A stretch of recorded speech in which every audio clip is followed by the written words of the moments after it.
Bueno, ahí estamos, transmitiendo en vivo en domingo. Estoy hablando solo, en realidad no hay nadie del otro lado. Ahí está, ahí se unió Alba. A ver, ¿cómo sería? Transmitir.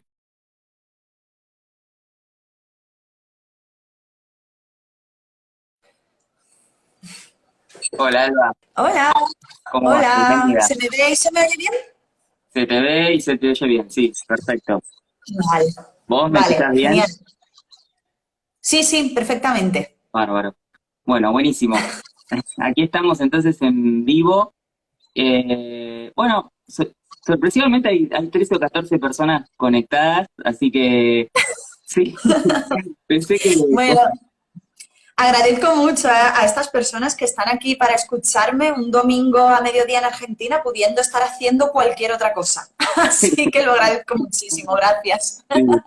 Eh, Así que sí, les agradezco a todos los que están del otro lado. Espero que les guste todo lo que estamos preparando para charlar hoy sobre análisis de la conducta y las intervenciones posibles en niños.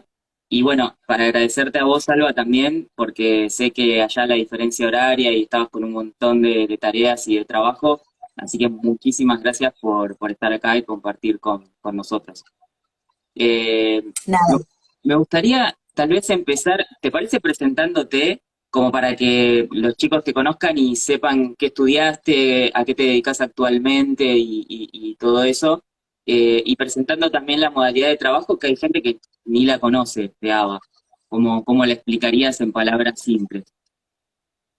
Vale, bueno, pues nada, como algunos sabéis, yo soy Alba, yo soy licenciada en psicología y me he estado formando en el campo del análisis de la conducta, ¿vale? Desde el conductismo. Yo hice el máster de ABA España. ABA se refiere a las siglas de Applied Behavior Analysis o análisis aplicado del comportamiento y luego además realicé un experto para intervenir con niños y niñas con altas capacidades intelectuales y desarrollo del talento. Aparte, también he estado estudiando un experto universitario en terapias contextuales, en el cual aprendí sobre psicoterapia analítico-funcional, terapia de aceptación y compromiso, teoría de los marcos relacionales y demás. Y luego yo llevo mi labor profesional en el terreno sobre todo de lo infanto-juvenil, aunque también he trabajado y trabajo con algunos adultos, sobre todo procedentes de algunas asociaciones locales. Y aparte, he llevado a cabo programas de intervención tanto desde el Instituto Andaluz de la Mujer como el Instituto Andaluz de la Juventud. Un montón Así de que, cosas. bueno, yo creo que más o menos a grandes rasgos ahí está. Y bueno, como he comentado previamente, yo trabajo desde el análisis aplicado de la conducta, cuyas sílabas es, como he dicho antes, es ABA, que a algunos os puede sonar y a algunos quizás no os suene absolutamente nada. Vale, pues podríamos definir el ABA como una rama de la psicología que ha proporcionado muchísima evidencia empírica, muchas investigaciones, muchos resultados muy prometedores y se utiliza sobre todo para el tratamiento del autismo y de trastornos del desarrollo, como puede ser retrasos madurativos o, en fin, como hemos estado comentando, ¿no? Trastorno del espectro autista. Aunque al fin y al cabo podemos trabajar en ABA también con población neurotípica. Claro, sí. Ujú. Eh, digamos que es una metodología que se desprende de la filosofía del conductismo. El análisis aplicado de la conducta. Y una de las preguntas que me hacían, y pues, ahora la voy mechando con esto que decís, si se podía intervenir no solamente en casos individuales, sino en casos familiares o en grupos con ABA. En realidad sí, Se ¿no? puede O sea, se a ver, podría. por poder se podría, pero ¿qué es lo que ocurre? Una de las premisas que caracteriza al ABA es la atención individualizada, completamente, hacer programas individualizados donde a cada niño claro, se le presentan una serie de apoyos y se intenta llegar a una serie de objetivos muy medidos, muy concretos. Entonces, evidentemente, la intervención va a ser muchísimo más efectiva si se realiza de manera individual. De hecho, normalmente se suelen realizar de manera individual, aunque aparte también se suele formar a las familias en todo lo que son los mecanismos de aprendizaje, que las familias también puedan aprender a tomar registros o a aplicar un uso adecuado de reforzadores y demás. Es decir, el componente contextual, el componente familiar es de vital importancia. Así que a pesar de que, bueno, por poder sí que se podría trabajar desde el análisis de la conducta en grupos, Mm, es mucho más recomendable trabajar de manera individualizada. claro, claro. Sí, Mm, es la tendencia al caso único más que al protocolo o a la cuestión general, ¿no? Eh, efectivamente. bueno, ¿querés comentar algo más, Alba, o arrancamos, te parece, con las preguntas que fueron haciéndote los chicos que dejaron varias preguntas en el Instagram? Sí, claro, claro. Vamos arrancando con las preguntas, creo que Bueno, sí. si tienen Aquí alguna para pregunta, adelante. Sí. ahí va. Si tienen alguna pregunta los que están escuchando, que más allá de las que vamos a hacer acá y quieren comentarla, bienvenidos a responder, a comentar lo que quieran. Hay una pregunta que es de Sandy, yo estuve marcando los nombres, es un poco larga, así que Sandy aprovechó la ocasión y dijo, me voy a preguntar todo, así que la voy a leer, pero bueno, es un poco larga. Dice, ¿qué piensa del, vamos a responderlo por partes.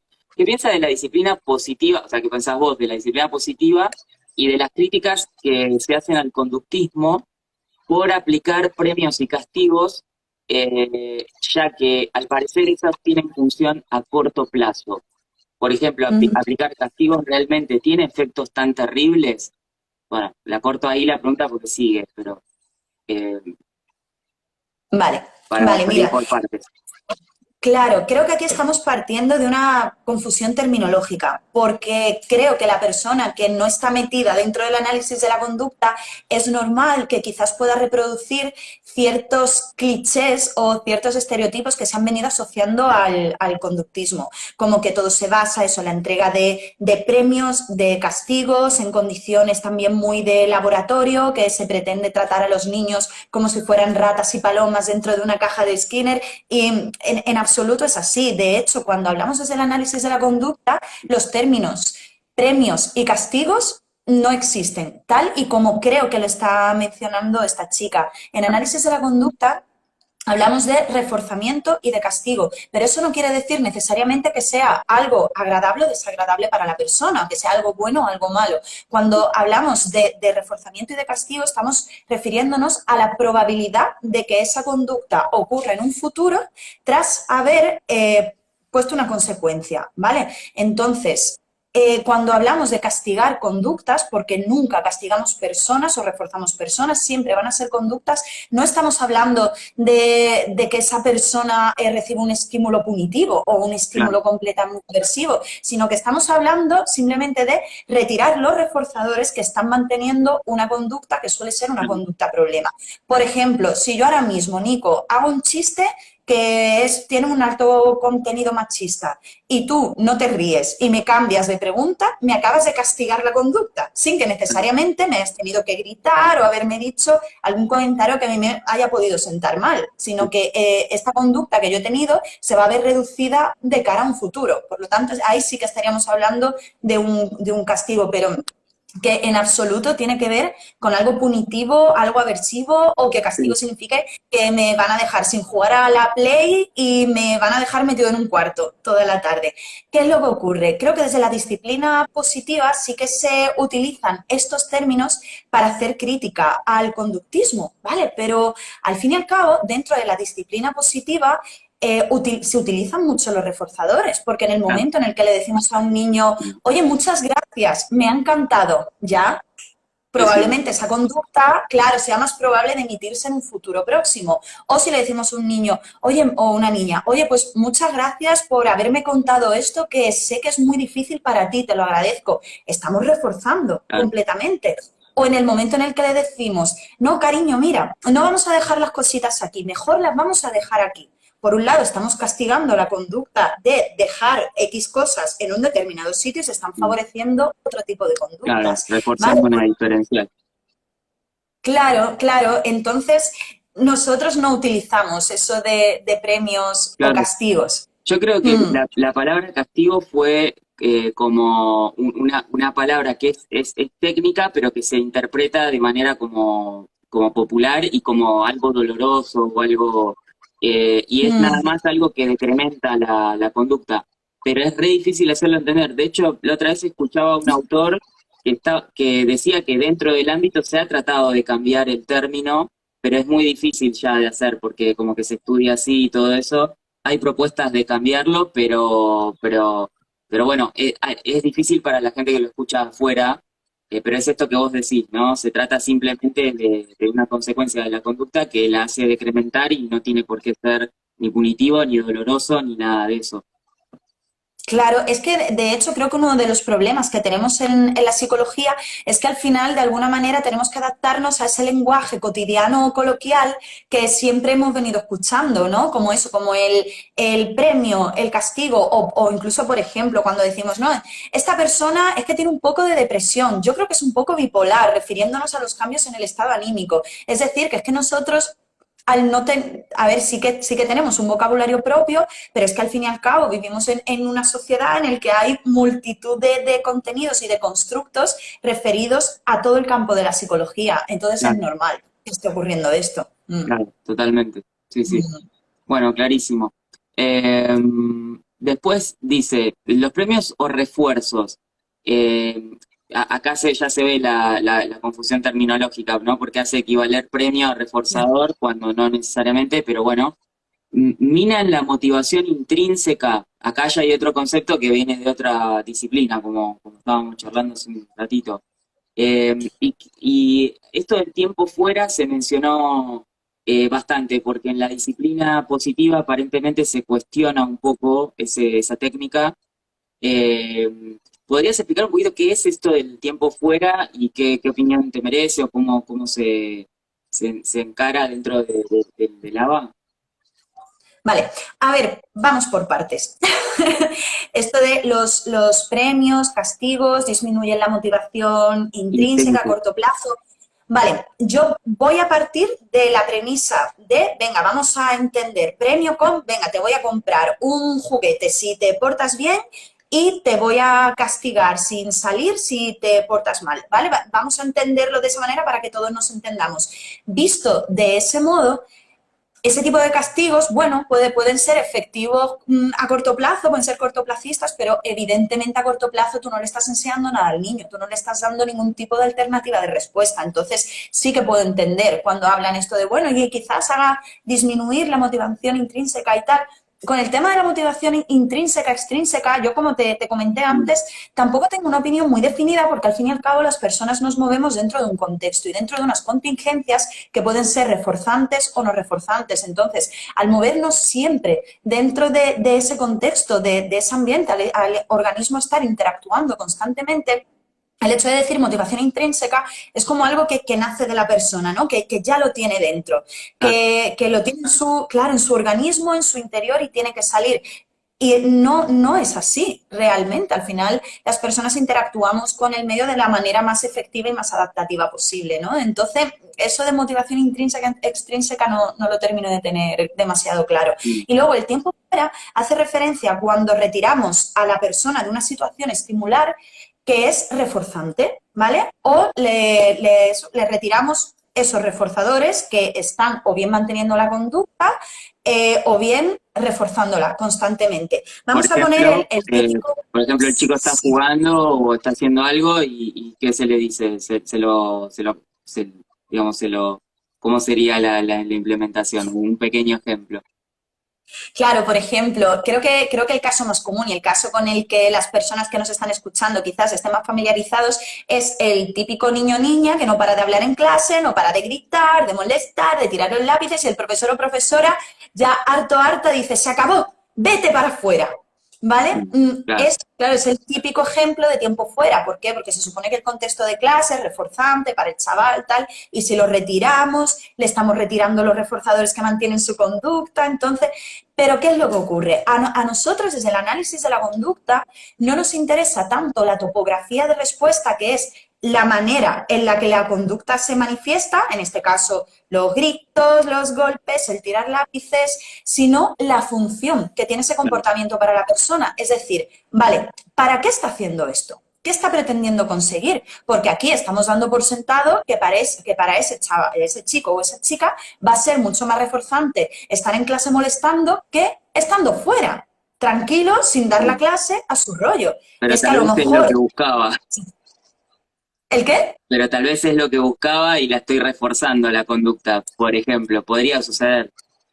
Efectivamente, que lejos de estar retirando los reforzadores, precisamente le estamos dando acceso a los Claro, reforzadores, que es que se libre de la clase, que esté en el pasillo, que se vaya a comprar un bocadillo, que se vaya a la sala de profesores a charlar con los profesores de guardia que haya.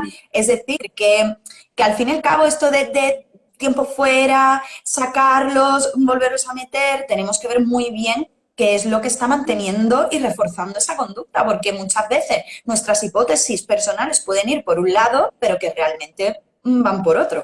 claro, tal cual. Acá es donde se pone en juego el caso único y la gran herramienta que se tiene desde el análisis de la conducta de contemplar la función de una conducta y no solamente la forma. Entonces ya nos apartamos de las recetas. Claro, efectivamente. Es que, mira, podemos encontrarnos los dos casos. Podemos tener distintas topografías de respuesta que cumplen con una misma función, ¿vale? Pues eso, por ejemplo, si no quiero estar en Perdón, clase. Alba, contale a los chicos qué sería topografía y función Sí, muy sí, sí. brevemente, porque tal vez ni nunca escucharon la palabra. Sí, sí, como he comentado, la topografía sería la forma en la que se manifiesta ese comportamiento, es decir, lo que nosotros vemos. Entonces, mira, por ejemplo, un niño o una niña que no quiera hacer los deberes en casa, que no quiera hacer las tareas, puede decir, es que tengo sed y se va a la cocina por un vasito de agua, es que tengo hambre, es que me duele la pierna, es que me duele la cabeza, es que tengo sueño, es decir, pueden ser muchas conductas diferentes, pero que la función es la misma, que es evitar y escapar de una situación que ellos consideran aversiva. Ese sería un caso de distintas topografías, es decir, distintas formas de manifestar ese comportamiento, pero que comparten una misma función. Pero es que también nos podemos encontrar el caso contrario, y esto sucede mucho, pues quizás en educación infantil. Si a lo mejor vemos a tres peques que están llorando, ahí la topografía es la misma, es decir, estamos viendo a tres niños llorando, pero es que la función puede ser completamente diferente entre los tres y quizás un peque está llorando pues porque está demandando atención, otro peque está llorando porque quiere un juguete pero no llega a cogerlo y se frustra y como no tiene todavía esas habilidades comunicativas y del lenguaje no sabe expresarlo. A lo mejor el otro peque es porque quiere irse con su madre. Es decir, que como analistas, como profesionales y bueno, y al final como adultos que están interactuando con personitas a las que tenemos que educar, ¿no? Tenemos que ser muy sensibles a todo esto, porque si no podemos empezar a caer en los típicos errores de empezar a desplegar ahí un abanico de conductas que pensamos que están castigando esos comportamientos y para nada, y los están reforzando el triple. Tal vez están reforzando, tal cual. Bueno, clarísimo. Mm, Bueno, Alba, y más allá, para no hacer un intercambio con preguntas menos técnicas, que esto también lo preguntaron los chicos, ¿cómo llegaste al análisis de la conducta y cómo es la formación allá en España respecto a estos temas? ¿Querés contarnos un poco cómo fue esa aventura de llegar sí, al análisis sí. de conducta? Y tanto, sí que fue una aventura. Mira, yo salí de la licenciatura reproduciendo prejuicios sobre el conductismo. No al nivel de el conductismo no tiene en cuenta los pensamientos, los eventos privados, que eso sí que suele ser muy típico, pero sí que yo tenía, ¿no? Por supuesto, asignaturas sobre conductismo en la universidad, desde la perspectiva de un modelo cognitivo-conductual, pero claro, yo en aquel momento de mi vida yo decía, a mí, yo no he venido para esto. Yo estudio psicología para ayudar a la gente. Yo quiero ayudar a la gente. A mí que me hablan de ratas, de un laboratorio, de palomas. Eso es algo ajeno. A Claro, mí eso es una situación de laboratorio. Yo quiero sentarme en un despacho y poder ayudar a personas con sus problemas. Es decir, para mí eso era algo muy ajeno. Y tenía amigos y compañeros que estaban de alumnos internos en el departamento de psicología básica y me contaban los ensayos que iban haciendo con las palomas. Y yo los escuchaba y decía, muy bien, pero que no, que yo no he venido para esto, claro, que para no, trabajar con fíjate, palomas. claro, claro, fíjate lo confundida que estaba. Y nada, cuando terminé la universidad no tenía dinero para pagarme un máster, no quería pedirle más dinero a mis padres que me habían estado ayudando los 5 años de carrera, así que me volví para el pueblo y empecé a estudiar a distancia. Y nada, de ¿Dónde ahí hablé estudiaste con la carrera, Alba? En en España, Sevilla, en Sevilla. en la Universidad de Sevilla, Mm. sí. Y bueno, nada, me volví para mi casa y luego a partir de ahí hablé con una psicóloga que había aquí por si no le importaba que fuera un par de mañanas a la semana para estar con ella, para ir viendo casos. Y esta mujer me dijo, mira, Alba, que hay un centro aquí que están buscando psicólogos, tal. Y yo, bueno, pues ahí voy yo. Y ahora cuando llegué a ese centro me fijé que había un letrero grande y que ponía ABA, ¿vale? Claro, Yo en aquel momento yo no sabía no nada de puede eso. ser. Total, Mm, que yo llegué, yo mira, que yo quiero trabajar aquí, qué es lo que tengo que hacer, tal cual. Total, no me cogieron, ¿vale? Porque me pedían un nivel altísimo de inglés que no tenía. Bueno, mm, pero al tiempo los trabajadores de ese centro decidieron montar su propio centro. Entonces ya fue cuando yo ya empecé a preguntar, bueno, ¿y esto de ABA qué es? claro, ¿Esto cómo funciona? ¿Esto cómo va? mm, Cuando montaron su centro, me llamaron por si yo quería formar parte del equipo y yo ahí vi el cielo abierto. Digo, bueno, un equipo de profesionales jóvenes, todos más o menos del mismo rollo, con la misma perspectiva. Es que aquí todos sabemos que el trabajo de psicólogo puede llegar a ser muy solitario. sí, Entonces yo es ahí verdad. vi una oportunidad de aprendizaje tremenda y me metí en el máster de ABA porque ahí o sea, todos los compañeros lo tenían. Yo quería estar a la altura, yo no quería ser la última en llegar y la que menos sabía. Entonces yo me pagué mi máster de ABA y ahí empecé a estudiar y ahí fue cuando yo me empecé a dar cuenta de verdad que era esto del conductismo. Claro, Y me empecé a dar cuenta de verdad de todo lo que había estado estudiando y cómo poder aplicarlo a la vida. Y desde entonces, pues ahí he seguido. De hecho, suelo comentar mucho que cuando vi la película de Arrival, que es la mm, llegada, que es de, en fin, unos extraterrestres que se comunican a base de círculos, yo decía que me sentía muy identificada por esto de que yo estaba aprendiendo a hablar otro idioma, que era el idioma del análisis de la conducta. Y claro. ese idioma nuevo a mí me estaba ayudando a ampliar la perspectiva y a tener una guía de trabajo muchísimo más consistente. Así que bueno, sin entrar en muchos detalles, más o menos así fue mi recorrido. Ujú. No, está buenísimo. Y es todo un clic, ¿no? Cuando uno hace el clic es como un cambio de paradigma, digamos, ¿no? Es como, es fuerte. Mm. Buenísimo. Y otras preguntas que tenemos acá, digamos, ¿qué consejos le darías a un joven que se está por recibir eh, y le interesa trabajar con niños? ¿Le darías, si le darías algún consejo, por ahí, no sé, pero en relación a estos temas? No sé si está terminando la carrera y quiere dedicarse a trabajar en infanto juvenil, ¿le darías algún consejo? ¿Qué le dirías? ¿Qué pregunta? Le diría que, claro, a ver, le diría por supuesto que no dejara de formarse nunca y le animaría a que estableciera contacto con el ABA, con el análisis aplicado del comportamiento, ¿vale? Porque aquí en España sí que hay varias entidades sobre las cuales puedes estudiar. La primera es ABA España, que es a partir de donde yo hice el máster, pero bueno, luego también está el SABEC, que es la Sociedad para el Avance y el Estudio del Comportamiento.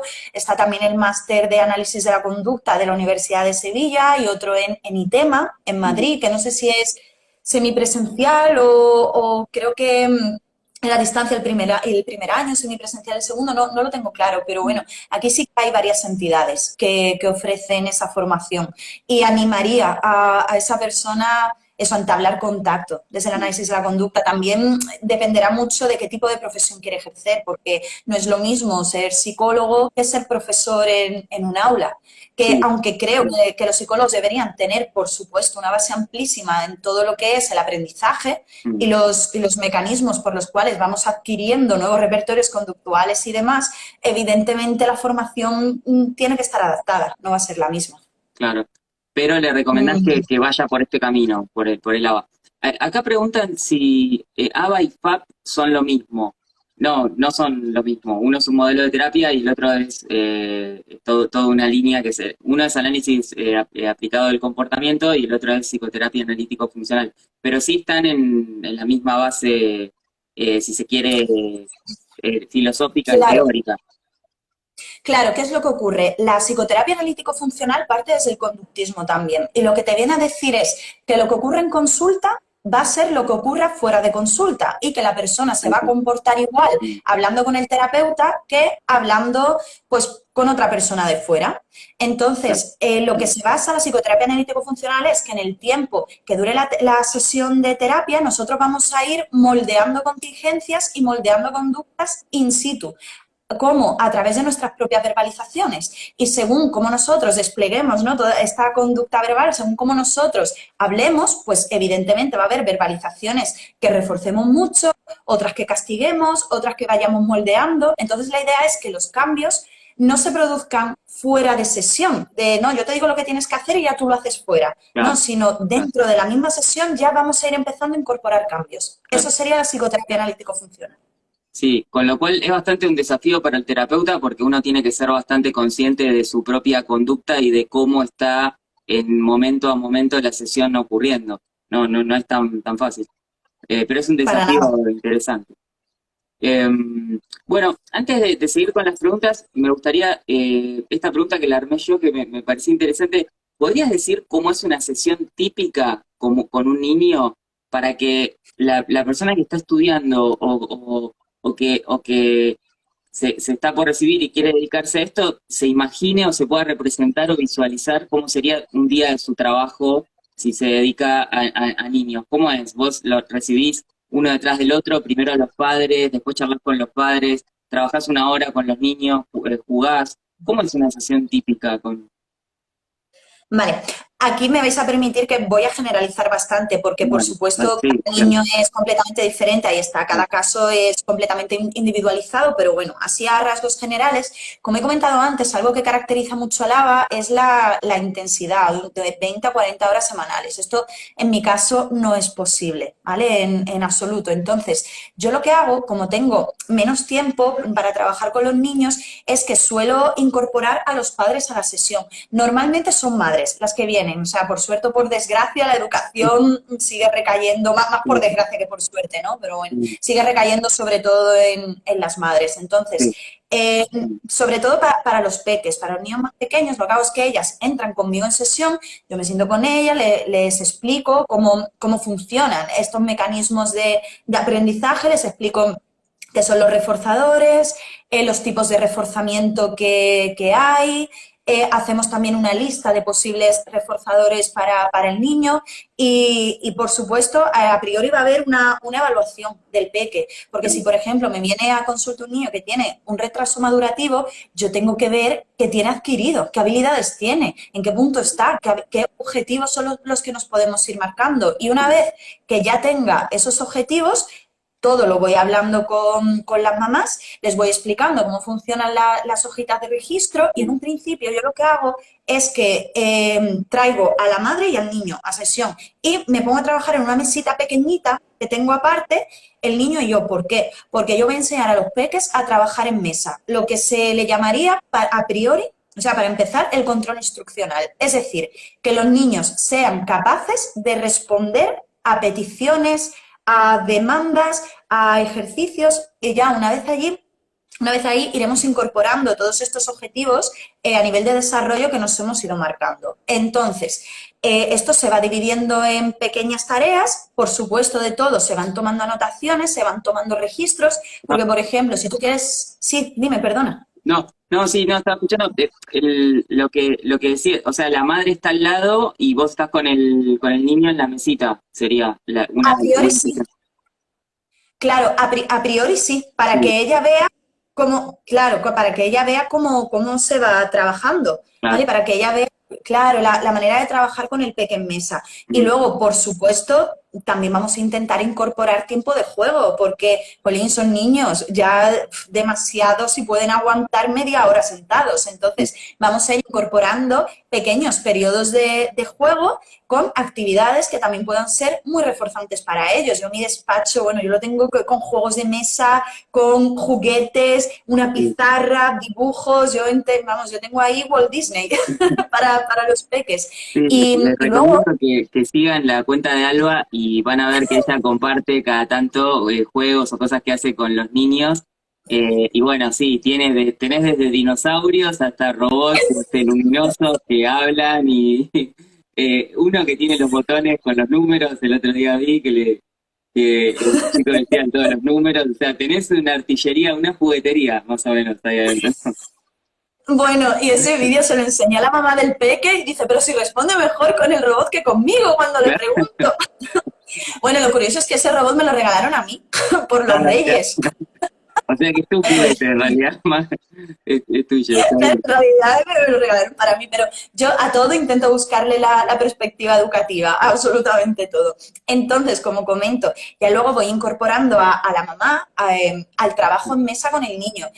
Vamos poniéndole los ensayos, le explico cómo tiene que hacer, en qué momento tiene que reforzar, de qué manera, cómo tiene que proceder. Entonces yo voy moldeando el propio comportamiento de las madres durante las sesiones. No, Y claro, y poco a poco vamos puliendo y yo les voy enseñando para que ellas luego también cuando salgan, pues, y estén en casa trabajando con los niños, pues sepan crear un ambiente estimular adecuado, sepan eso, poner las actividades a los peques e intentar ir haciéndolo de la mejor manera posible. También les pido registro, les pido vídeos, de manera que, bueno, ya que yo no puedo abarcar todo lo que me gustaría, pues poder formar a los padres para que ellos también puedan trabajar con ellos en casa. Y además eso a los papás y a las mamás también les da unas mayores perspectivas de autoeficacia y en cierta manera de control, porque muchas veces lo que por desgracia ocurre es que se llega a los sitios, se deja al niño 45 minutos, media hora, una hora o lo que sea, y al rato vuelvo y lo recojo.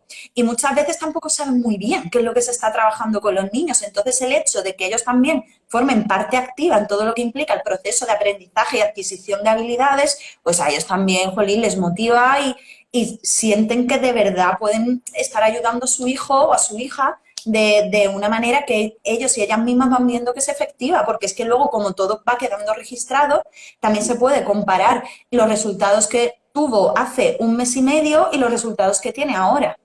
claro, Entonces, ese contraste, Jolín, a los padres les motiva mucho sí, también. y pensaba que era que es muy importante trabajar con los padres porque si no, cualquier cosa que se hace en el consultorio Exacto. puede estar contrarrestada de manera muchísimo mayor en la casa, que está muchas más horas y en el contexto natural del niño.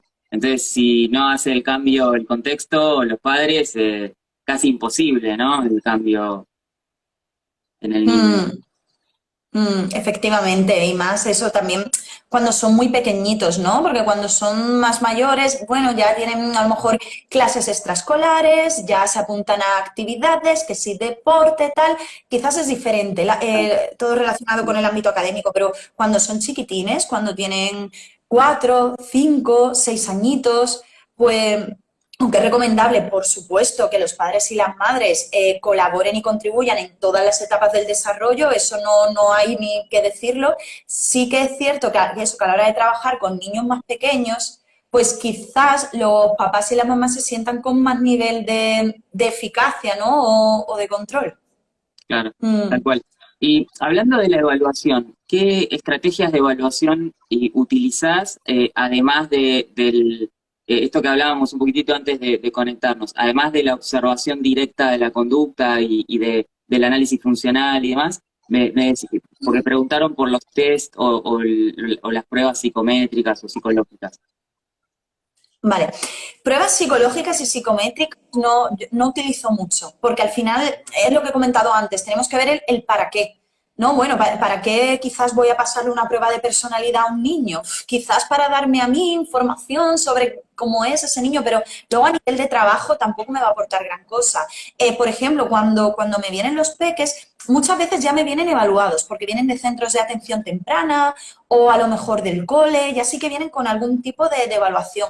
Pero aún así, a mí me gusta evaluar a los peques, sobre todo los que vienen con un diagnóstico de TEA, con un diagnóstico de retraso madurativo, como he comentado, para saber en qué nivel están, para saber qué es lo que tienen adquirido y qué es lo que les falta. Y para ello hay algunas escalas, como por ejemplo la batería de desarrollo Battle, que es la que yo suelo usar, que son Butter unos se llama, cuadernitos. ¿cómo se llama? Butter. Battle, sí, se escribe Batelle. Ah, Butter, sí, ahí está. O sea, alguien quiere Batelle. buscar. Sí, claro. Y ¿Qué consta de una evalúa serie. nivel de desarrollo de las funciones cognitivas? No la conozco esa. ¿Qué evalúa exactamente?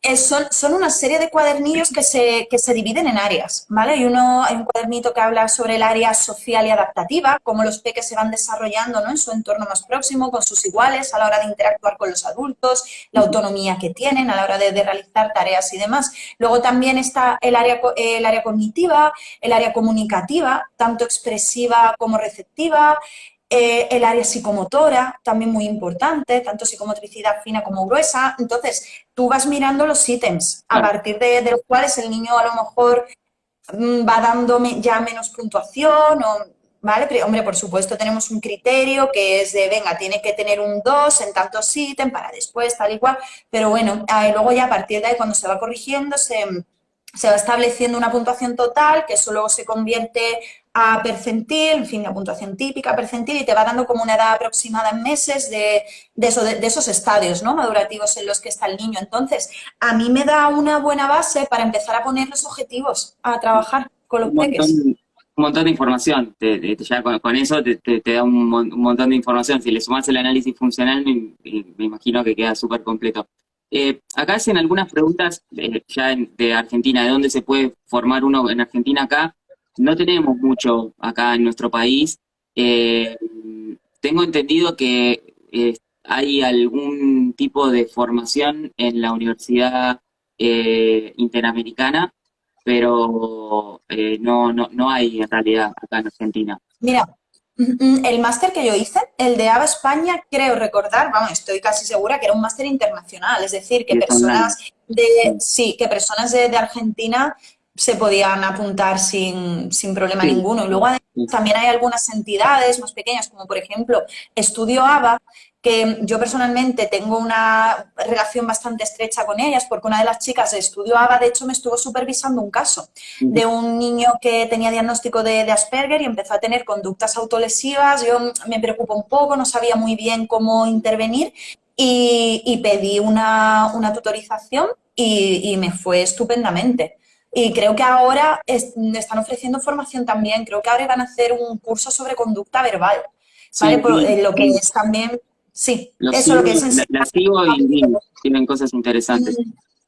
Sí, sí, y también es internacional al fin y al cabo. Claro, sí, tal cual. Acá Micaela pregunta cuáles suelen ser las consultas más frecuentes o recurrentes en la clínica de niños. ¿Qué te Uf, suele pues llegar recurrentemente?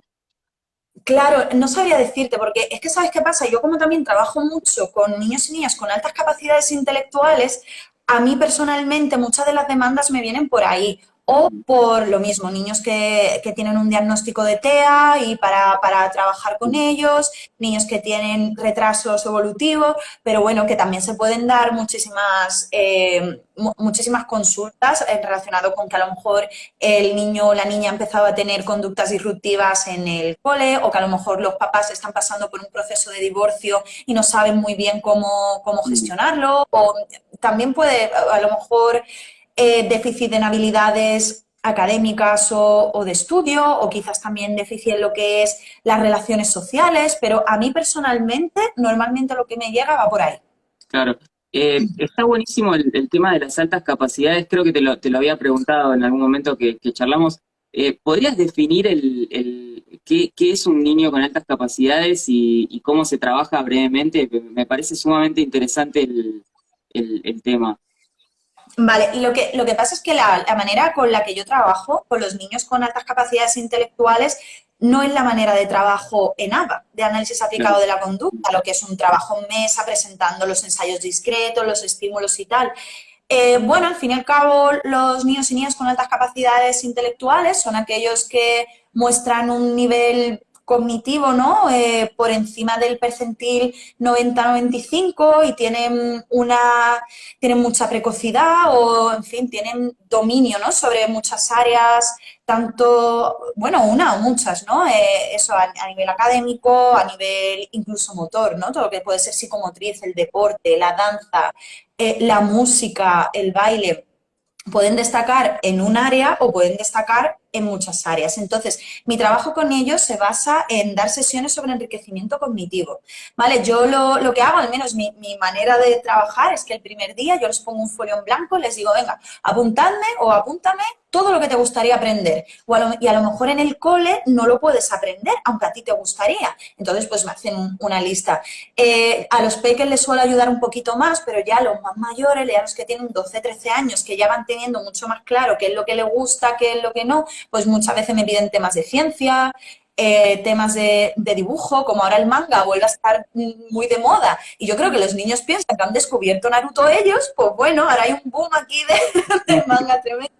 Y luego los más chiquititos, pues muchas veces lo que me piden es ilusiones ópticas, astronomía, dinosaurios, juegos de mesa, juegos de lógica. Entonces vamos también reforzando, ¿no? O enriqueciendo un poquito por ahí. Hubo una vez un niño que en su papelito me puso si podía enseñarle a tener el poder del hielo. Digo, uff, yo creo que esto va a ser un poquito difícil, pero bueno. Claro, este va a ser un poco difícil, sí.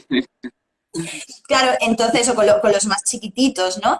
Vamos partiendo desde sus puntos y focos de interés y vamos diseñando actividades completamente individualizadas. Y a mí al menos me gusta mucho utilizar pues, los recursos multimedia y voy alternando a lo mejor una parte teórica con libritos, luego voy poniendo vídeos o hacemos algunos juegos online, luego juegos de mesa, luego que ellos también vayan investigando por su cuenta. También preparamos muchas veces exposiciones para clase cuando se puede porque es una buena evaluación de productos, es decir, cómo mostramos lo que tú has aprendido.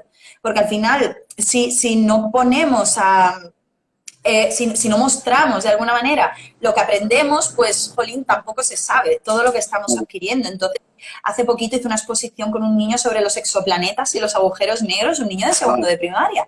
Sí, que era una pasada. Sí, otro niño hicimos una exposición sobre el Antiguo Egipto, que era genial, era chulísima. Entonces, nada, sí, mi labor se va desarrollando sobre todo por ahí. Ya cuando los niños son más mayorcitos, pues ya empezamos a meter otros tipos de temas, más de literatura, podcast, filosofía. Yo les enseño mucho lo que es el condicionamiento clásico y operante, porque luego los chavales de bachiller también me lo piden. Sí, sí, sí. O sea, que Divulgación científica. te vienen con la consulta, o sea, para poder desarrollar o dar lugar a esas habilidades, ¿no? También, o hay otros motivos de consulta también. Digamos, ellos dónde sufren más toda esa, toda eso especial que son con respecto a otros chicos. O el motivo de consulta es específicamente para desarrollar capacidades que en la escuela no están pudiendo ver. Sí, normalmente vienen por ahí. También es que en Andalucía, que es la comunidad autónoma en la que yo resido, existen unas becas tanto para alumnado que tiene algún tipo de discapacidad o algún tipo de problemática, como para niños con altas capacidades intelectuales. Todo se englobaría en becas para alumnado con necesidades específicas de apoyo educativo. Entonces, a mí me vienen a través de ahí. Luego ya, si por lo que sea empiezan a tener problemas a nivel social, dificultades académicas, dificultades en la gestión emocional, por supuesto que es lo que va a primar y es en lo que yo más estaré atenta. Pero bueno, en principio la demanda viene más por lo que es el enriquecimiento. Ah. Bueno, Alba, creo que está súper completo, está quedando todo. No te quiero quitar mucho más del domingo, vamos a hacer unos Claro. minutitos más, pero está buenísimo. Estoy un poco callado porque estoy absorbiendo información un montón, así que hay gente conectada del otro lado, hay 25 personas, así que estuvo durante todo este tiempo 25 personas, así que supongo que están y preguntando cosas también, reinteresados. Eh, Así que si quieren hacer alguna pregunta, pueden hacerlo. Bueno, ¿Hay alguna por el chat, no? hay algunas, sí, una la respondí ya, la del estudio acá en ABA, después las consultas más recurrentes, después si es lo mismo ABA y FAP, esa la respondimos, y no, otras no hay. Vale. Eh, bueno, a ver, tengo más preguntas por acá. Vamos a aprovechar todo lo que podamos, ya que te tenemos ahí del otro Claro. lado. Una chica preguntaba, ¿siempre se trabaja desde el juego o mediante el juego o hay veces que no o usas otras herramientas?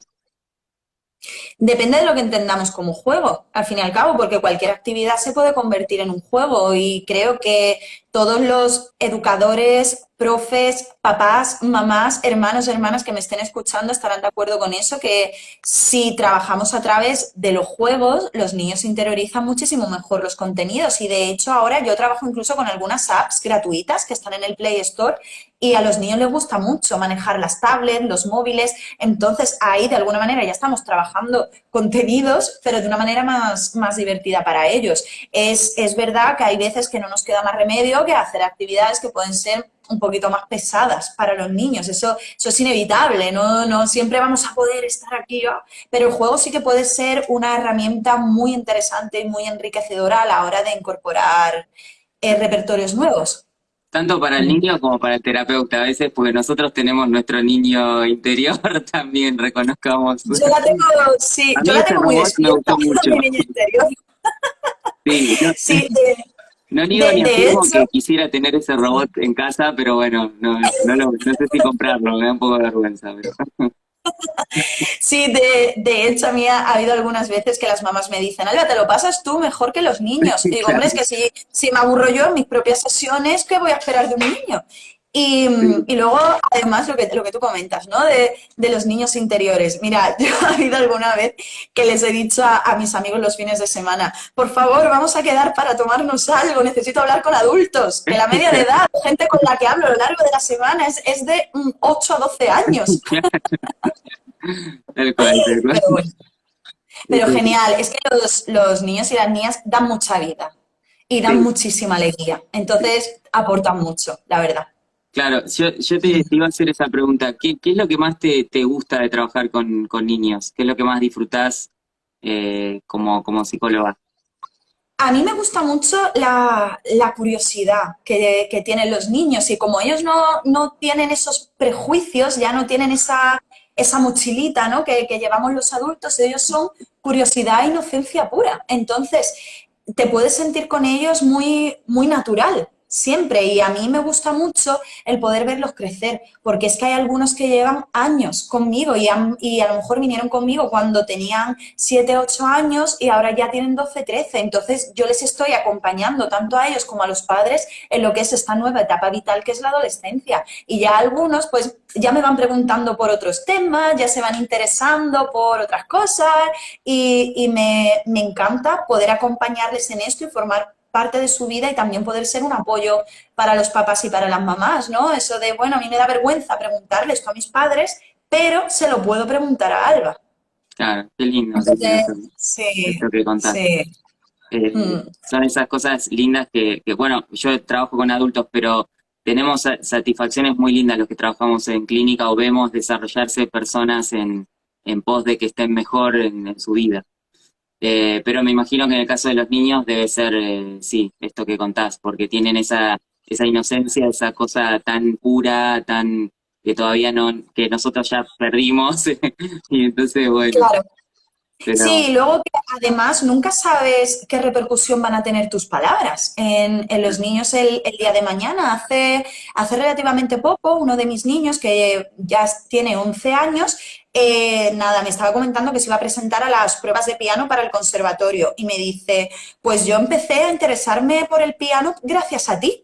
Y digo, mirá, anda, ¿y eso?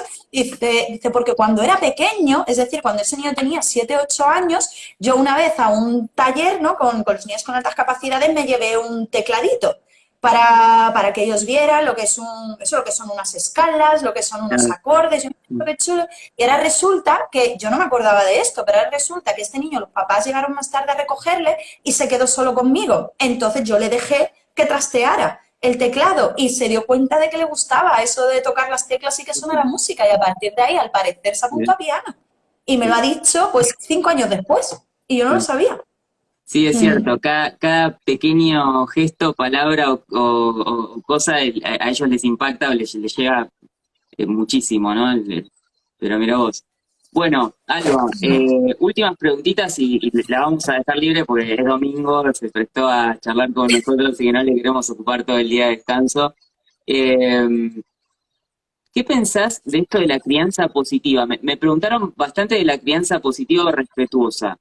Eh, ¿Hay alguna conceptualización o se habla algo en el campo? ¿Qué se está charlando sobre ese tema en relación al ABA? ¿Hay alguna relación? Eh, ¿Es más una cuestión de nombres y tal vez se hacen cosas parecidas? Eh, ¿Qué Yo opinás? creo yo creo que al final las leyes del aprendizaje siguen siendo las mismas. Porque dentro de la crianza respetuosa, ¿no? Lo que estábamos comentando antes, ese gracias, me ha gustado mucho que me comentaras esto, o mira, sé que esto es difícil para ti, si te parece vamos a intentar buscar juntos una solución, no dejan de ser mecanismos de reforzamiento. De hecho, dentro de lo que es la disciplina positiva y demás, enfocado también a los centros de infancia, ¿no? De primera infancia, preescolar y demás, se utiliza mucho el tema de, venga, que vamos a crear unas normas todos juntos y todos sabemos que si cumplimos las normas tendremos unas consecuencias y si no las cumplimos tendremos otras. Eso es modificación de conducta. Y además, muchas veces utilizamos economía de fichas. La economía de fichas, vamos, es una de las herramientas conductuales por excelencia que tenemos. Entonces, creo que por supuesto se utiliza la modificación de conducta, el análisis de conducta, pero bueno, sí que es cierto que se utiliza de una forma amable, no es de una forma autoritaria, no, no, esto lo tienes que hacer así porque lo digo yo y si no, pues te aplico tal cual. Y luego dentro de la disciplina positiva sí que es cierto, ¿no? Que hablan de no, ni premios ni castigos, porque entonces el niño va a aprender que solamente puede actuar para agradar al adulto o para agradar a otras personas, entonces nunca va a ser consciente, ¿no? de su propio comportamiento, de cómo se comportan en relación al entorno. A ver, ¿qué es lo que ocurre? Que es que eso, en el momento en el que decimos, por favor, o muchas gracias, muy amable, ya estamos modificando conductas. Y como hemos comentado, el hecho de castigar una conducta no significa que ese niño le vayan a expulsar, le vayan a poner una amonestación, en absoluto. Cuando hablamos de castigar conducta, estamos hablando de retirar lo que refuerza esa conducta. ¿Qué es lo que ocurre aquí? Y esto es muy importante. Siempre tenemos que recurrir primero al reforzamiento y como última opción al castigo. ¿Por qué? Porque es que el castigo, como ha habido algunos de los comentarios, ¿no? Puede funcionar a corto plazo, pero es que a largo plazo no tiene por qué funcionar, porque a los niños y a las niñas siempre les tenemos que dar una alternativa de respuesta, porque no vale decir, no, te has portado muy mal, va contra la pared a pensar. Bueno, enséñame a portarme bien, enséñame esa alternativa, dime qué es lo que estás esperando de mí y así yo sabré cómo comportarme de cara a futuras ocasiones. Y cuando este niño o esta niña se porte de esa manera adaptativa a lo que vamos buscando, pues por supuesto le vamos a decir, te has portado genial, venga, te ponemos una pegatina feliz, te vamos a poner aquí una carita sonriente para que se lo enseñes a mamá, que porque te has portado súper bien, enhorabuena, cariño, tal. Es que eso es análisis de la conducta, eso es modificación de conducta por todos lados. Entonces yo creo que bueno, que muchas veces estamos hablando de lo mismo, solo que en distintos términos. Claro, se le pone un término positivo que por ahí queda más lindo, pero en definitiva las leyes del aprendizaje, como decías recién, son las mismas y no se pueden contradecir en realidad, porque funcionan así. Eh, Claro. pero está bueno esto que decís que sí, el castigo funciona a corto plazo y no enseña otra cosa alternativa para hacer. O sea, solamente me dice que no haga, me indica que no haga la que estoy haciendo supuestamente mal, pero no me indica otra cosa, entonces no se aprende nada nuevo. Claro, por eso siempre tenemos que darle prioridad a reforzar comportamientos y reforzamiento diferencial de otras conductas.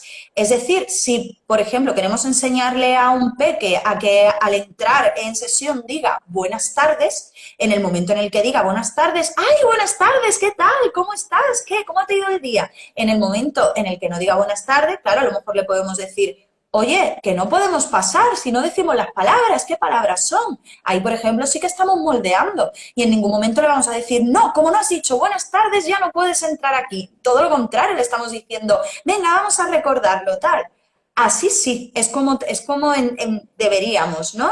Enfocarnos siempre, siempre en pro del reforzamiento positivo, no desde el castigo, denominando castigo como comúnmente, ¿no? Lo Sí, estamos diciendo. sí, como De popularmente. castigo sin tal, cual.